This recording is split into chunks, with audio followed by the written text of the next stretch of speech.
Hey guys, and welcome back to Deku Tarot and to your daily tarot reading for Tuesday, October 15th, 2019. So guys, thank you so much to all of my subscribers. Thank you so much for all of your support. If you haven't, please guys, make sure to subscribe, make sure to share the videos, and make sure to comment below how they resonate. It really does help the channel. All the subscribes, they really do help. So it helps me to continue doing all these readings. So please make sure to do so. Make sure to share the video. And if you haven't, do check out your October monthlies. Those mostly are up. There's a couple of signs that are not up. They will get mid-monthlies. Do not worry, Capricorn, Virgo, and Aries. I am sorry. There's been so much going on, so you guys will get special mid-monthlies, and then everybody else will just move on to November, okay? So, let's go on with this here. We're using the Usi Pagan Otherworlds, and we're going to talk about the energy today and what's coming up. I like to use these around full and new moons. They have all of the moon cycles as cards in the deck, which I think is just so beautiful. But let me know what this Aries full moon felt like for you guys, what it brought up, what happened. And definitely go check out the Aries full moon video and see how that resonates with your sun, moon, rising, and Venus, especially your moon sign. So for me, I didn't sleep that well. I'm not wearing any eye makeup today because I actually had like an allergic reaction to something. I took out my contacts and I had something on my fingers, I guess, still. And it was really unpleasant, and I was up most of the night dealing with that. So it was an interesting full moon for me. I always kind of have flare-ups of my medical issue that come up around full moons, which is weird, but it always happens, and it always makes me kind of unable to do my normal rituals. So I usually take new moons as my big ritual time for lunar cycles. But let me know what you guys did. Let me know how it felt for you. It was so big. It was so beautiful. It was so bright, right? It was amazing. It was so beautiful. So let's check out what the energy is now because of that. Oof, okay. Yeah, we'll take it. Six of Wands comes up. That one's a bit interesting. Okay. Let's see what else pops up here.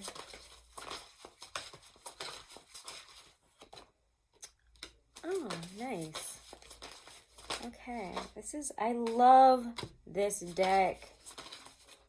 Wow, this is a good day. This is good energy this week. I really feel like this Aries full moon cleared us out for more success moving forward, and it's becoming more and more obvious that there is a positive change that has been happening. Wow, probably around work for a lot of you. I don't know. I think it's probably because Aries, I don't know, Aries is all about, I believe Aries is still in Chiron.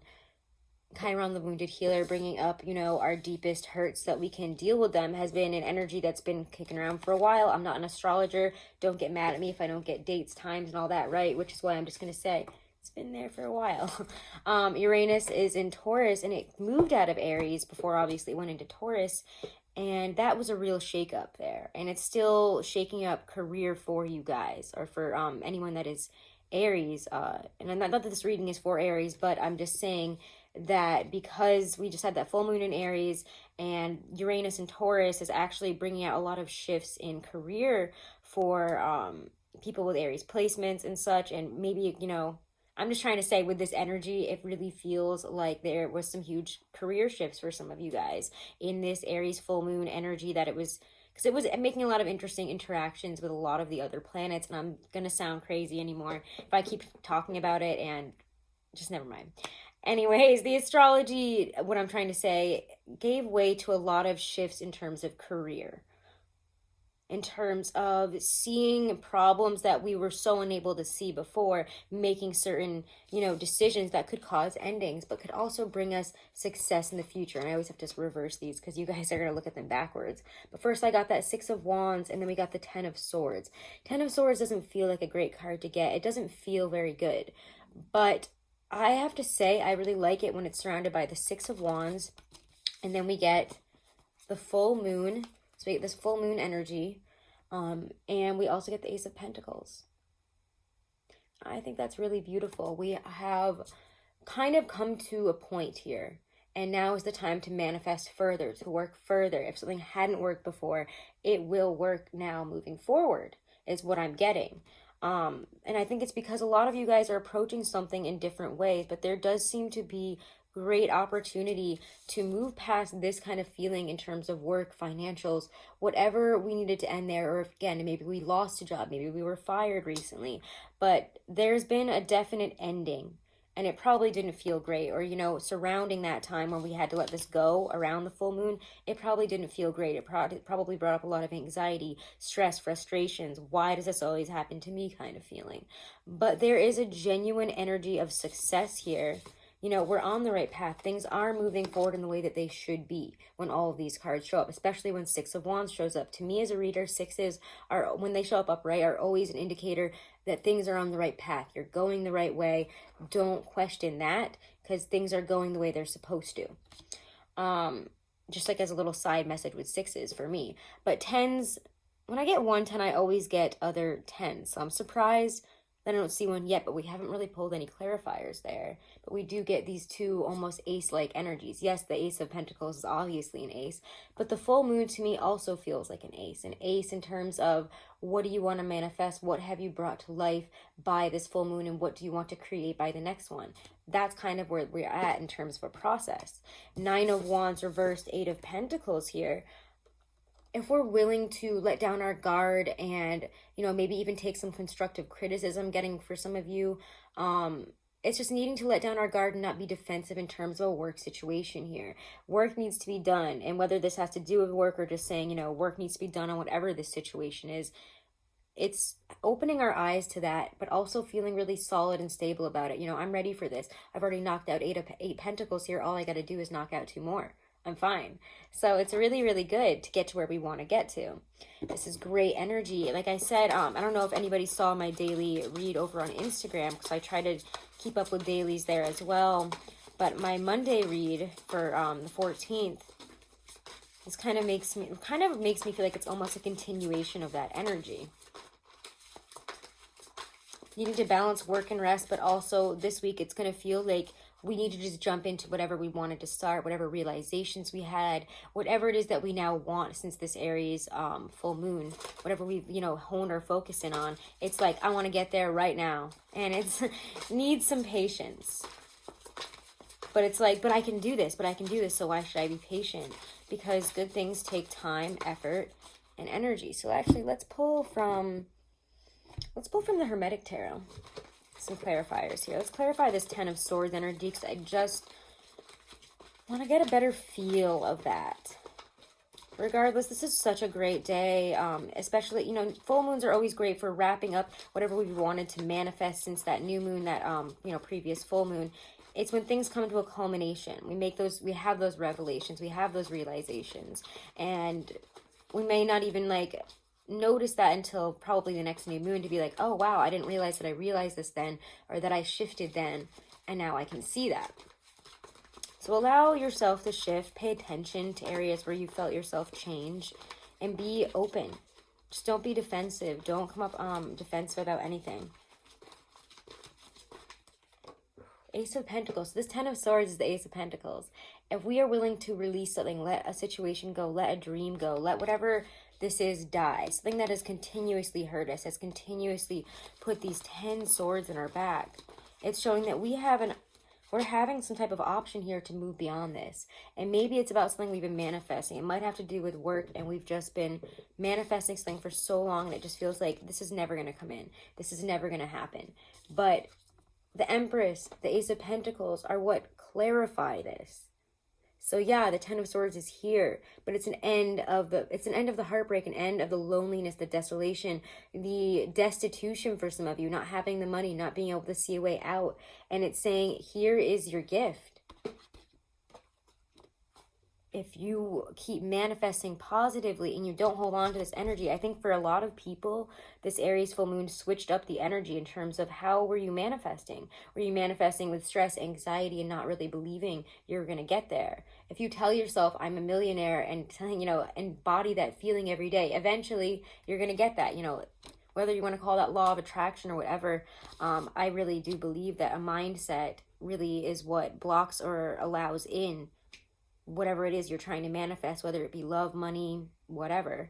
But this is great. I mean, we see the Ace of Pentacles twice, and for me, that is the most solid ace. she doesn't have to worry about money. The Empress is that woman that's like, I'm an entrepreneur, you know. So again, if you're an entrepreneur, or somebody who has their own self-made business, she's a great card that always seems to show up for that, because you put your heart and your soul into this. You're building something, you're creating something, much like, you know, this mother energy of the Empress. I create with all 4 elements plus the 5th element of spirit, which is, if you guys weren't aware, what a pentagram signifies. It's not some devil worshipping thing. I remember just last week, somebody actually came into the shop and asked us that, and we were like, what? It's earth, air, water, fire, and spirit. You know, people, what are you asking? It's not for devil worshippers. It's not for Satanists. It's just really funny when people ask that. But anyways, the Emperor and the Empress both embody all that energy.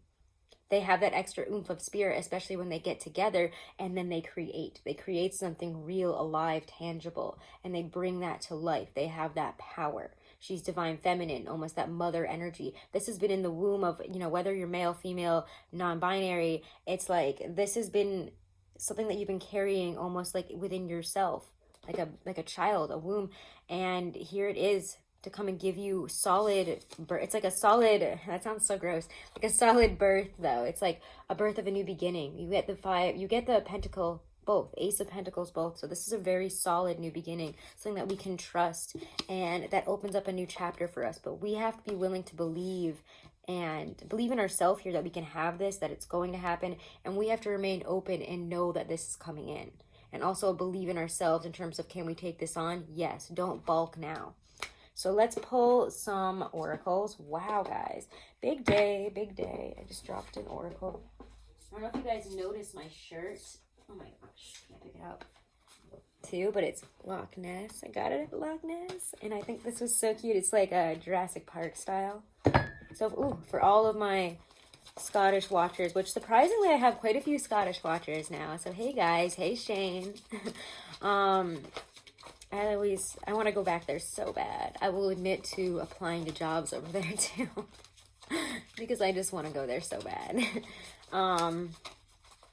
But yeah, hey guys. And hey out to my Australian watchers. You guys have been a lot more vocal lately, and I think it's amazing and wonderful. So hey guys.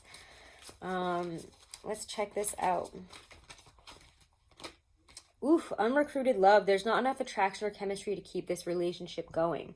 So for some of you guys, yeah, maybe this has to do with a work thing. Like, you just don't love it anymore and you're over it. You're like, it's done. But for some of you, this whole situation is playing out as a love situation. And we've had to let somebody go because they're an unrecruited love. But by letting that person grow, we're giving ourselves this solid new energy for us to move towards somebody that really loves us, to work on ourselves, to make sure that we have the grounding for somebody that is not an unrecruited lover. So if it's a release that some of you guys are doing today over a relationship that has not worked, know that this is absolutely in your benefit. All the cards show that, you know, releasing this energy, releasing this person, this relationship is healthy, it's great, and it's what you need. So let's check this out here. Stacey DeMarco Halloween Oracle now. And guys, do remember to like, share, subscribe. Check out your monthlies. Check out your dailies over on Instagram. My Instagram's Deku Tarot. No caps, no spaces. It's also in the description box, along with all the information to book a reading with me. Also, guys, if you want to get 20% off your Teespring order, which I put up some new designs, Libra, and then a Halloweeny one, Stirring the Cauldron. If you want to get 20% off of your order through Teespring, use the code WitchTober to the end of October. So you can use that until the 31st to get 20% off, okay? I almost forgot to mention that one. I was like so excited yesterday to put that up too. Skull of Stars, Infinite Possibilities. Hell yeah, we're going to take it. This is some Aries full moon energy. I love it. It's like, I can do anything. Here we go. All right, Skull of Stars, Infinite Possibilities. So it is easy to feel small in a world that is so busy and personal and seemingly self-absorbed. We can at times feel lost and unclear about our direction and lose sight of our place in the cosmos. The Skull of Stars reminds us that we are only limited by our own imagination and boundaries. If we can dream it, it is possible. This card indicates that you need to think bigger and more broadly about your future and what you would like to achieve. Perhaps there are false beliefs, often old, that no longer serve you as you grow and change. Sometimes these beliefs may not even be yours. They may have been imparted to you by your parents or the wider community, yet feel rather incongruent to you. You need to endeavor with all of your heart and soul to live the life you want and honor your own wishes and truth. So those are your daily messages, guys. Again, like I said, remember to share, remember to subscribe. I really appreciate it. And thank you to all my supporters. If you want to book a reading, again, all that info is right below this video in the description box. Have a wonderful and blessed day. And wow, enjoy all this. Like, it just feels like that Aries full moon just freed up all this energy for things to actually start changing, for us to be able to move pieces around. So utilize that energy. But also, guys, remember to take some rest this week, okay? Remember to take rest when you need it and when your body calls for you to do so. You cannot keep working and manifesting without energy. It does not work, okay? So love you guys so much. Have a wonderful and blessed day. Namaste.